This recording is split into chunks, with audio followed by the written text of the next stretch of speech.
नमस्कारम। मैं हूँ health coach and yoga trainer representing here Fame Fitness. Fame Fitness पे we are following fat loss series and you can also say muscle gain series. So Fame Fitness की fat loss series के day number 26 पे आज हम हैं। क्या करना है इस डे पे ये पहले मैं बता देती हूँ, और आज बात करेंगे एक बहुत ही इम्पॉर्टेंट टॉपिक पे विच इज़ इमोशनल ईटिंग। तो ये जो हम पूरी सीरीज़ कर रहे हैं 26 डे तक, अगर आपने सारी चीज़ों को ढंग से फॉलो किया है तो बहुत सारी चीज़ें आपको अपने आप अभी तक समझ में आ रही होंगी, जैसे-जैसे मैंने आपको गाइड किया था उसके अकॉर्डिंग। लेकिन आज जो हम बात करेंगे उसमें आप बिल्कुल रिलेट कर पाएँगे सारी बातों से, और किस तरीके से आपको उन्हें हैंडल करना है उस बारे में हम बिल्कुल बात करेंगे। तो डे नंबर 26 पे, जैसे डे नंबर 25 पे आपने मील अपना लिया जो मैंने सजेस्ट किया था, और इस वीक में हम बात कर रहे हैं कि अपनी भूख को एनालिसिस आपको करना है। ऐसा नहीं है कि आप बस खा रहे हैं और कुछ सोच नहीं रहे हैं कि अभी मुझे भूख लगी है, नहीं लगी है, या फिर टाइम हो गया चलो खाना खा लेते हैं। ऐसी सब चीज़ों पे नहीं जाते हुए आपको एनालिसिस करना है पूरी तरीके से अपनी भूख का। आपको देखना है कि आपको भूख सच में लगी है तो ही आप अपना मील्स लेंगे, अगर आपको भूख नहीं लगी है तो आप अपना मील्स नहीं लेंगे। कोई भी टाइमिंग का यहाँ पे सेटअप नहीं रहेगा, लाइक ब्रेकफ़ास्ट करना है या फिर लंच करना है या फिर डिनर करना है। इस तरीके से कोई भी कॉन्सेप्ट यहाँ पे नहीं रहेगा। आपको सिंपली नोटिस करना है कि आपको कब भूख लगी है और आपको अपने मील्स ले लेने हैं। मैंने सारे अभी तक जितने वीडियोज़ बनाए हैं उनमें से काफ़ी वीडियोज़ में कुछ रेसिपीज़ भी शेयर की हुई हैं, और काफ़ी चीज़ें आपको क्लियर करने के लिए बहुत सारे वीडियोज़ जो हैं वो इन्फॉर्मेटिव वीडियोज़ भी हैं। तो अगर आप ये वीडियो पे पहली बार आए हैं तो बिल्कुल पहले के जो डे 1 से सारी फैट लॉस सीरीज़ के वीडियोज़ हैं, धीरे-धीरे करके आप उनको देखना शुरू करिए, अपने इम्पोर्टेंट नोट्स बनाइए और फिर आप इस फैट लॉस सीरीज़ का पार्ट बनिए। क्योंकि पहले इस पे जाने से पहले ये बहुत ज़रूरी है कि आप सभी चीज़ों को अच्छे से सीखें और फिर उन्हें फ़ॉलो करना शुरू करें, ताकि कोई भी डाउट आपके मन में नहीं रहे। ठीक है, तो डे नंबर 26 पे आज अगेन हम वही करेंगे कि अगर आपको भूख नहीं लग रही है तो आप अपना मील नहीं लेंगे, लेकिन अगर आपको भूख लगती है तो कोई भी रेसिपी जो मैंने सजेस्ट की हुई है उनमें से आप पिक करके और अपने भूख के अकॉर्डिंग अपना मील ले लेंगे, राइट? तो आज कोई भी न्यू रेसिपी नहीं, जो ओल्ड रेसिपीज़ है उसमें से आप पिक करके खा सकते हैं, और अगर भूख नहीं लगती है तो आप बिना खाए अपना पूरा दिन बिल्कुल ईज़िली निकाल सकते हैं। ठीक है? इस दौरान आप अपनी जो टी मैंने जो सजेस्ट की हुई है स्टीविया वाली, और जैसा मैंने पूरे वीडियो में बताया है उसी तरीके की आपको चाय बना के ले लेनी है, या फिर आप ग्रीन टी, ब्लैक कॉफ़ी ये सब ले रहे हैं तो ध्यान रखना है ग्रीन टी और ब्लैक टी के अंदर आपको घी ज़रूर ऐड करना है, आपको डायरेक्ट वो नहीं लेनी है, राइट? तो ये थ्रू आउट द डे आप पूरा ये चीज़ें ले सकते हैं। वाटर इनटेक आप अपना वही 4 लीटर्स आपको पूरा करना है।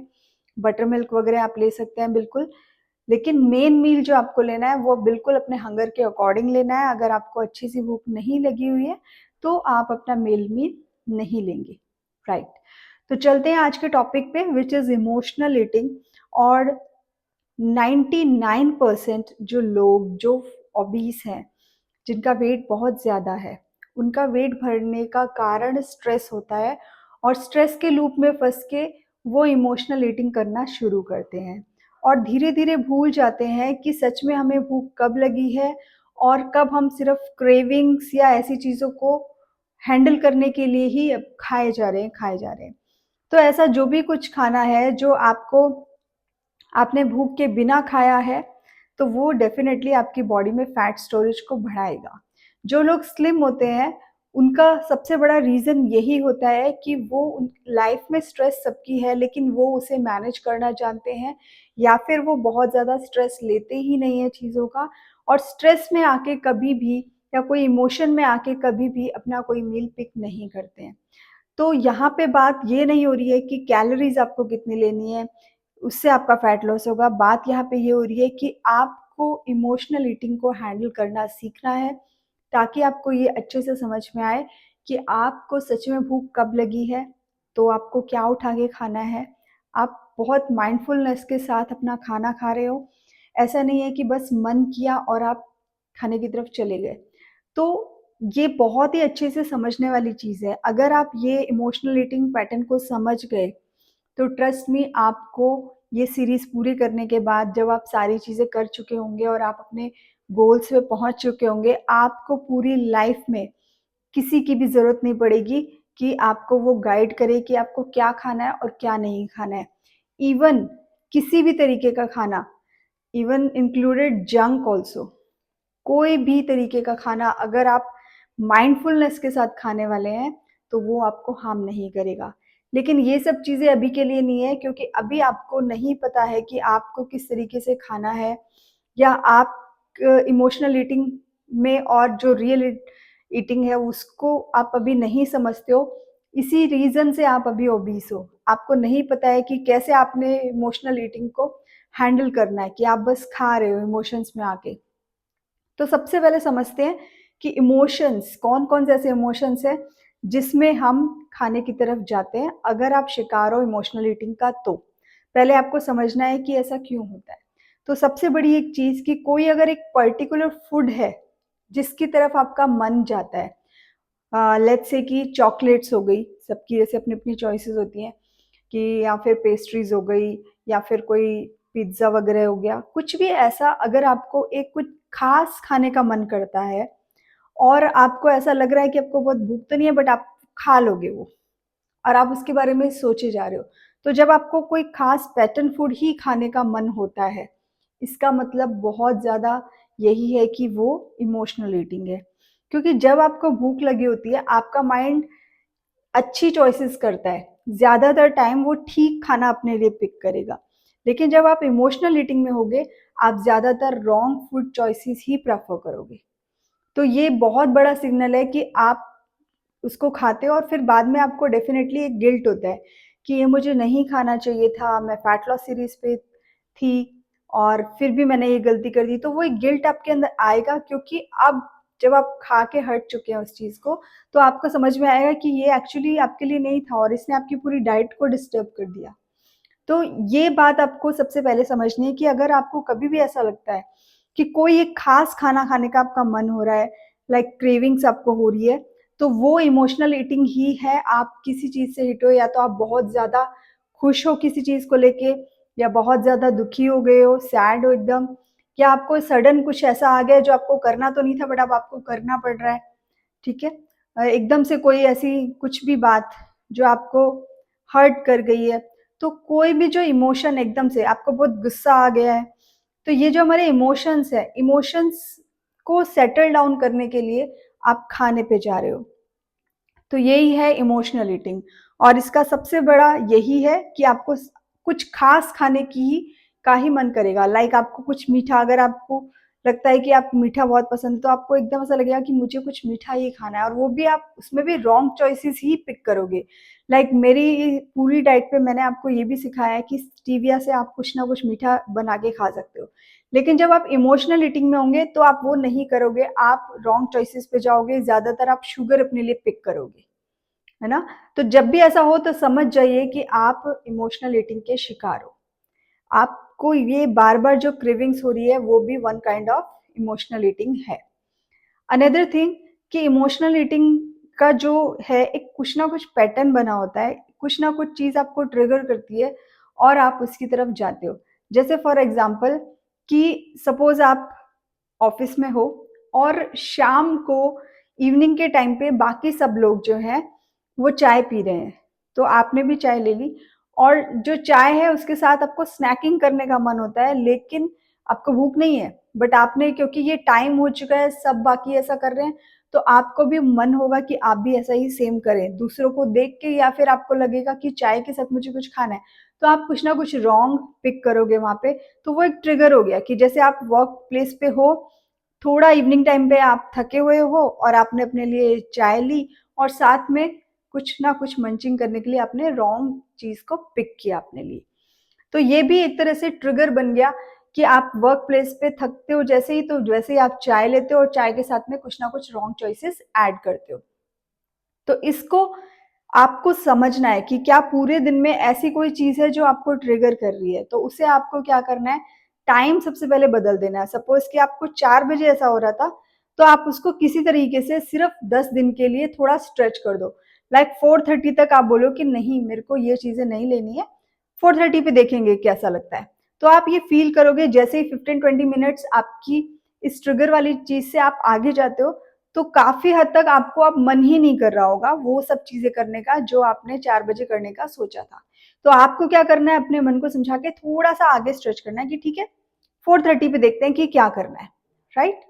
तो अगर फिर भी स्टिल 4:30 पे भी आपको लग रहा है कि आपको कुछ खाना है और आपको भूख ही लगी है, तो आपके पास जरूर आपके बैग में कुछ ना कुछ ऐसा होना चाहिए जो आप इस डाइट पे खा सकते हो। लाइक आप अपना चीज, छोटे क्यूब्स जो होते हैं वो रख सकते हो, या फिर आप पनीर के छोटे छोटे क्यूब्स बना के उसको घी में फ्राई करके उसका एक स्नैक जैसा बना के रख सकते हो, या फिर आप कुछ सैलेड पिक कर सकते हो लाइक क्यूकम्बर्स, टोमेटो, जो आपके पास ऑलरेडी होना चाहिए। और जैसे ही आपको लगता है कि ये सच में भूखी थी, 4:30 पे भी मुझे सेम फील हो रहा है, तो then go with the right options. Okay.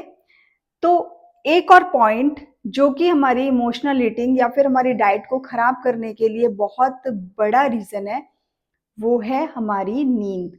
अगर आपकी नींद सही नहीं हो रही है, आप सही समय पर सोने नहीं जा रहे हो और आप अपनी बॉडी को इनफ रेस्ट नहीं दे रहे हो, तो ये बहुत ज़्यादा चांसेस है कि आपको इमोशनल ईटिंग ट्रिगर करेगा ही करेगा। क्योंकि जैसे ही आप ये सोचोगे कि आज चलो अच्छी नींद नहीं हुई, आज थोड़ा सा एंजॉय कर लेते हूँ, जो फूड मुझे मज़े से है, अच्छा लग रहा है, कल से करेंगे फिर, लेकिन वही रिपीट हो रही है साइकिल। आपने गलत खाना पिक किया, उसके हिसाब से आपकी फिर नींद डिस्टर्ब होगी, और फिर आप अपनी नींद को ठीक ठीक से हैंडल नहीं कर पाएंगे, और आप देखेंगे कि आप अगले दिन फिर गड़बड़ करोगे। तो ये पूरी तरीके से एक लूप बनता जाता है कि आप गलत चीजें करते हो इमोशंस के चक्कर में, और फिर वो गलत चीजें आपको और ज्यादा गलत ट्रैक पे लेके जाती हैं। ठीक है, तो काइंड ऑफ थिंग्स आपको समझ में आ चुकी होंगी कि इमोशनल ईटिंग क्या है। सबसे पहले, कोई भी इमोशन एकदम से ट्रिगर किया और आप खाने की तरफ गए, वो इमोशनल ईटिंग है। आपकी नींद अच्छी तरीके से नहीं हो रही है और आप गलत रॉन्ग चॉइसेस पिक कर रहे हो, बाद में आपको खाने के बाद गिल्ट हो रहा है, वो भी इमोशनल ईटिंग है। आपका कोई फिक्स टाइम बन चुका है जो आप गलत चीजों पे जाते ही हैं, वो भी इमोशनल ईटिंग है, क्योंकि आपने कुछ सर्कमस्टेंसेस को देखते हुए वो चॉइसेस अपने लिए बना ली है। ठीक है। अब बात आती है कि इस तरीके की चीजों को हम कैसे हैंडल करें। इमोशनल ईटिंग हमें एक बार पता लग गया कि है, और जो भी ओबीस है, जिसका भी फैट ज्यादा है शरीर में, वो इमोशनल ईटिंग का शिकार है ही। मतलब मैं थोड़े बहुत फैट की बात नहीं कर रही, लेकिन जिसका फैट बहुत ज्यादा है शरीर में, जो बहुत ज्यादा ओबीस है, उसे अपने लिए चॉइसेस करना बहुत डिफिकल्ट होता है। वो इमोशनल ईटिंग का शिकार 100% होते ही होते हैं, क्योंकि ये जो पूरी स्टोरेज बॉडी के अंदर हुई है, वो इसी रीजन से हुई है कि कहीं ना कहीं कुछ स्ट्रेस या बहुत ज्यादा हैप्पीनेस या कुछ भी, कोई भी इमोशन आप बहुत रिपीटेटिवली अपनी लाइफ में हैंडल कर रहे हो, और उसका रिजल्ट जो आता है वो यही आता है कि आप रॉन्ग चॉइसेस अपने लिए पिक करोगे। आप उसके ऊपर सोचोगे ही नहीं, क्योंकि आपका माइंड पूरा बेस्ड है उन इमोशंस को कंट्रोल करने में, ना कि आपके मील्स को कंट्रोल करने में। ओके। तो अब हैंडल कैसे करनी है ये समझते हैं। तो पहले एक्सेप्ट करिए कि आप जो भी ये सब खा रहे थे या जो भी कुछ हो रहा था आपके साथ में, ये इमोशनल ईटिंग थी, और अब इसको आपको हैंडल करना सीखना है। सबसे पहला काम जो करना है अपनी नींद पे। आपको अपनी नींद की क्वालिटी को इम्प्रूव करना ही करना है। टाइम पे सोने जाना है, और जितनी देर आप सो सकते हैं अच्छे से, ऐसा कोई फिक्स नहीं है 6 घंटे, 7 घंटे, 8 घंटे, 10 घंटे। आपको लगता है कि आपकी बॉडी एकदम फ्रेश उठी हो, आपको उठने के बाद एकदम फ्रेश फील हो रहा है, तो बिल्कुल आपकी नींद पूरी हुई है। क्वालिटी के ऊपर आपको ध्यान देना है, ना कि क्वांटिटी। ऐसे बहुत सारे लोग होते हैं, जल्दी सोने चले गए और उसके बाद देर से उठ रहे हैं, लेकिन उस दौरान उन्होंने अपना फोन यूज करते करते करते काफी टाइम, तो आप सोने तो जा रहे हो लेकिन आपके गैजेट्स आपके पास हैं और आप डिस्ट्रैक्टेड हो बिल्कुल, तो आपको अच्छी नींद नहीं मिलेगी। तो आपको अपनी नींद पे काम करने के लिए आपको क्वालिटी स्लीप की जरूरत है। कुछ टाइम के बाद आपको फील होगा कि 5 से 6 घंटे की क्वालिटी स्लीप इनफ है, क्योंकि आपने पूरी तरीके से उस टाइम पे रेस्ट किया। तो जब भी आप सोने जाते हो आपका फ़ोन बिल्कुल पास नहीं होना चाहिए। आप फ़ोन को स्क्रॉल कर रहे हो और फिर सोच रहे हो कि जब नींद आएगी तब सो जाऊँगा, बिल्कुल भी नहीं। सोने की कोशिश करिए। एक फ़िक्स टाइम बनाइए सोने जाने के लिए और एक फ़िक्स टाइम बनाइए उठने के लिए। कम से कम 15 दिन तक इस चीज़ को फ़ॉलो करना है स्ट्रिक्टली। लेट्स से कि आप 10 बजे सोने चले जाते हैं और 6 बजे उठते हैं। ठीक है? अब 10 बजे जब सोने गए आप पहले दिन तो आपको नींद ही नहीं आ रही है। लेकिन आपको साथ में कुछ भी नहीं करना है। आपको सोना ही है और बोर होना है बिल्कुल। आपको लगेगा कि चलो मैं उठ के कुछ भी कर लेता हूँ या फ़ोन यूज़ कर लेती हूँ, ऐसा कुछ नहीं करना है। आपको सिर्फ़ लेटे रहना है। और क्योंकि अगर सपोज़ मान लो कि ऐसा करते-करते 11 बज गए, 12 बज गए, आपको नींद ही नहीं आ रही है, कोई बात नहीं। आपने जो टाइम फ़िक्स किया है अपने लिए 6 बजे उठने का, आप उसी टाइम पे उठ जाएँगे। ऐसा नहीं कि रात को तो मैं लेट हो गया तो थोड़ी-सी और नींद ले लेता हूँ, उससे अच्छा रहेगा, बिल्कुल नहीं। जो टाइम आपने सेट किया है 10 टू 6 मीन्स 10 टू 6 मतलब 10 बजे सोने जाना है और 6 बजे उठ जाना है। ये टाइम आप अपने हिसाब से सेट करेंगे, मेरे हिसाब से नहीं। मैं जस्ट एग्ज़ाम्पल आपको दे रही हूँ कि आपको कैसे अपनी नींद को ठीक करना है। गैजेट्स आपके पास कोई नहीं होना चाहिए, थोड़ी दूरी पे आप रखेंगे और अगर पॉसिबल है तो आप बिल्कुल उसे वाइब्रेशन पे या फिर साइलेंट मोड पे रखिए ताकि कोई भी कॉल या कुछ भी आपको डिस्ट्रैक्ट ना कर सके। सोने की कोशिश करेंगे, आप देखेंगे जैसे-जैसे आप इस पैटर्न पे आगे बढ़ोगे, 1 वीक के अंदर आपको सही टाइम पे नींद आनी शुरू हो जाएगी और सही जो टाइम आपने फिक्स किया था उस पे आप बिल्कुल फ्रेश होके उठेंगे। तो आपको खुद अपने बॉडी को एनालिसिस करना पड़ेगा। ज़रूरी नहीं है कि 10 टू 6 अगर आपने क्वालिटी स्लीप ली है तो 10 टू 5 भी हो सकता है, 10 टू 4 भी हो सकता है और वो नेचुरली आप उठोगे। जब आप देखोगे कि आपको अच्छी नींद मिली है, तो आपकी बॉडी अपने आप ही फ्रेश फ़ील करेगी और आपको पुश करेगी कि आप खड़े हो जाइए, आपके अंदर आलस नहीं होगा उठने में, ठीक है? तो ये 10 टू 6 या 10 टू 5 ये टाइम मैं आपको नहीं बताऊँगी, आपको खुद को अपना एनालिसिस करना है कि कौन से टाइम पे आपको सोने जाना है और कौन से टाइम पे आपको उठना है, बट ये फिक्स होना चाहिए। आपको अपनी नींद को सुधारना है, तो आपके सोने और उठने का टाइम आपको फिक्स करना है अपने शेड्यूल के अकॉर्डिंग। बहुत ज़्यादा लेट नाइट नहीं जाना है क्योंकि हमारी बॉडी रिदम जो है वो पूरा जो है वो सन के साथ में अलाइन करती है। तो बहुत लेट सो रहे हो तो आप नहीं कर रहे हो अच्छा। Hard to hard 11 o'clock last होना चाहिए, उससे ज़्यादा नहीं। बट फिर भी जो भी आपका टाइमिंग है आपको अलाइन करना है उसे बिल्कुल अपने शेड्यूल के अकॉर्डिंग और सेम टाइम पे आप रोज़ सोने जा रहे हैं, सेम टाइम पे आप उठ रहे हैं। तो कोशिश करनी है कि आप इस तरीके से अपने स्लीप को ठीक करेंगे। दूसरी चीज़ जब आप अपनी नींद सही करते हो और साथ में आपको अपने आप दिखेगा कि जिस दिन आपकी नींद सही से हुई है, उस दिन आप अपने लिए एक सही तरीके का खाना जो है वो चूज़ करोगे। तो जो फैट एंड प्रोटीन मील्स मैं आपको बताती हूँ, बिल्कुल आपको वही पिक करना है और आप देखेंगे कि आपके हार्मोन्स, आपके इमोशंस बहुत अच्छे से सुधरते हैं इस खाने के साथ में। तो आपको ये देखना है आप ये देखेंगे कि जैसे ही आप फैट एंड प्रोटीन मील्स शुरू करते हैं, आपको ऐसा लगेगा कि आपके इमोशंस जो हैं वो बहुत अच्छे से हैंडल हो रहे हैं। आप ऐसे ही बेवजह आप गलत-गलत चीज़ों को पिक नहीं कर रहे हैं। तो इमोशनल ईटिंग को हैंडल करने के लिए फैट एंड प्रोटीन मील्स जो होते हैं वो बिल्कुल बेस्ट होते हैं। वो आपके हार्मोन्स पे काम करते हैं, वो आपके इमोशंस पे काम करते हैं। आप काफ़ी काम फ़ील करोगे। डेफ़िनेटली जब स्टार्ट करते हो फर्स्ट वीक डिफ़िकल्ट हो सकता है क्योंकि जब कोई चीज़ बहुत ख़राब हो चुकी होती है, उसको हम जब सही करते हैं, तो हमें पेनफुल फ़ील होता ही होता है। तो अगर आप ये सोच रहे हो कि एकदम फर्स्ट डे से मुझे बहुत अच्छा फ़ील होने वाला है, बिल्कुल नहीं। फर्स्ट डे पे आपको थोड़ा लगेगा कि ये कुछ हम अलग कर रहे हैं।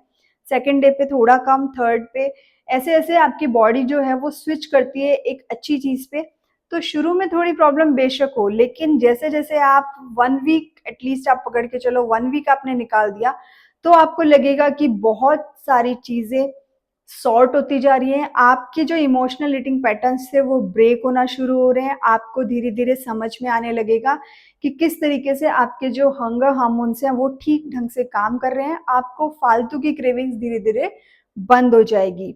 लेकिन अब स्टार्टिंग में क्या करना है? अगर अब क्रेविंग हो रही है तो क्या करना है? तो क्रेविंग्स को कंट्रोल करने के लिए आप रखेंगे अपने पास हमेशा अवेलेबल चीज़। चीज़ जो होता है वो काफ़ी सैटिस्फाइंग होता है। छोटे-छोटे आप उसके जो क्यूब्स आते हैं अमूल चीज़ के वो आप लेके रख सकते हैं और उसका आप जब भी आपको ऐसा कुछ भी लगता है कि भाई मुझे एकदम से कुछ इमोशन ट्रिगर करा है और इसकी वजह से मुझे कुछ खाने का मन है, तो कुछ क्या खाने का मन है इस पे सोचने की जरूरत नहीं है। जैसे आपको लगता है कि ऐसा कुछ हुआ है, आप चीज उठा के खाइए, आपको तुरंत लगेगा कि वो इमोशन गायब हो रहा है, ये आप फील कर सकते हैं। दूसरा ऑप्शन होता है बटर, तीसरा ऑप्शन है घी। इन तीनों ही चीजों में, चीज, घी और बटर, अगर आपको घी ऐसे खाना पसंद है तो बिल्कुल वो सेम काम जो चीज कर रहा है उससे इवन ज्यादा घी काम करेगा, है ना। वो इमीडिएटली आपको ऐसा लगेगा कि हाँ, आपने अपने इमोशंस पे कुछ दे दिया उनको सेटल डाउन करने के लिए।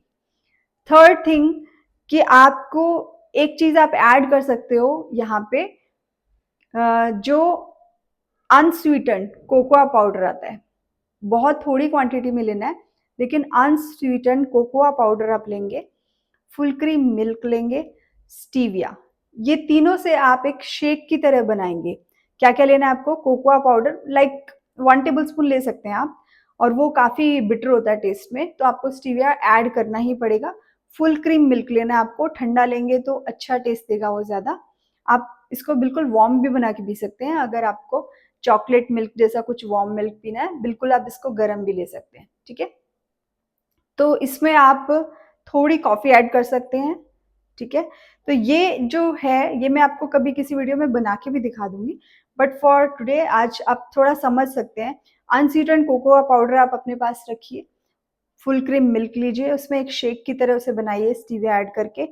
आप देखेंगे कि आपका जो इमोशनल हंगर था वो काफ़ी ठीक हो रहा है, आपका ऐसे माइंड क्लियर होता जाएगा, आपको ऐसा लगेगा कि स्ट्रेस कुछ ठीक हुआ मेरा, अब मुझे वो क्रेविंग नहीं हो रही है, अब मैं जो ऐसे खामखा ऐसे सोच रही थी खाने के बारे में, वो अभी नहीं हो रहा है। तो आपके लिए ये सारे ऑप्शंस बहुत अच्छे हैं अगर आपको इसे हैंडल करना है, अपने इमोशनल हंगर को, कि इमोशंस में बह के आपने कुछ भी पिक किया, कुछ भी उठाया और अपनी डाइट को बर्बाद कर दिया। बिल्कुल नहीं, जैसा ही आपको ऐसा फील हो तुरंत से उठाइए। शेक बनाने में टाइम लग रहा है, चीज़ उठा के खा लीजिए तुरंत। आप घर से बाहर हो, अपने पास हमेशा चीज़ रखिए, क्योंकि बाहर ज़्यादा डिस्ट्रैक्ट होने के चांसेस होते हैं। इसलिए हमेशा आप जब भी बाहर जा रहे हैं या फिर आप अगर वर्किंग हैं, तो आपके बैग में हमेशा कुछ चीज़ तो होना ही चाहिए, ताकि आप चीज़ इमीडिएट पिक कर सको अपने लिए, ठीक है। तो इस तरीके से ये खाने की चीज़ें जो मैंने बताई आपको, क्या-क्या, चीज़, बटर, देसी घी और ये जो मैंने कोकोआ शेक बताया, ये, ठीक है। तो ये चारों चीज़ें जो हैं आप बिल्कुल अपने इमोशनल हंगर को हैंडल करने के लिए यूज़ करेंगे।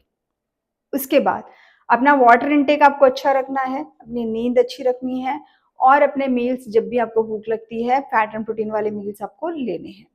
तो आज के वीडियो में बस इतना ही। होप सो आपको समझ में आया होगा कि किस तरीके से इमोशनल ईटिंग जो होती है वो फर्क डालती है पूरा हमारी फैट लॉस जर्नी को, और सबसे ज्यादा अगर खराब करती है हमारी फैट लॉस जर्नी को, तो वो इमोशनल ईटिंग ही है। तो इस पे काम करना बहुत जरूरी है, इसको समझिए और अपनी लाइफ में अप्लाई करिए अच्छे से, ठीक है। तो कल के वीडियो में मैं बिल्कुल एक नई रेसिपी के साथ आपके पास आऊंगी, और आपको अपना मील्स जो है, आज भूख लगती है तो लेना है, और अदरवाइज आज अपना फास्टिंग की तरह रखना है। भूख लगती है तो खाना है, बिल्कुल प्रेशराइज नहीं करना है बॉडी को। इवन क्रेविंग्स भी हो रही है तो भी आप खा लीजिए, बट वही जो आपको अलाउड है, ठीक है। तो फैट एंड प्रोटीन के मील बना के ले लीजिए। नहीं अगर भूखे तो बिल्कुल जाने दीजिए, आज लिक्विड्स वगैरह पे लाइक टी और पानी, ये सब कॉफी वगैरह जो बताया हुआ है, इस पे ही जाने दीजिए, कोई दिक्कत नहीं है। आपको धीरे धीरे समझ में आएगा कि सच में भूख कैसी लगी है। जब सच में भूख लगती है तो ही खाना हमें अच्छे तरीके से बॉडी में अब्जॉर्ब होता है, अदरवाइज वो फालतू में स्टोर होता है, ठीक है। तो चलिए मिलते हैं कल के वीडियो में, तब तक के लिए धन्यवाद।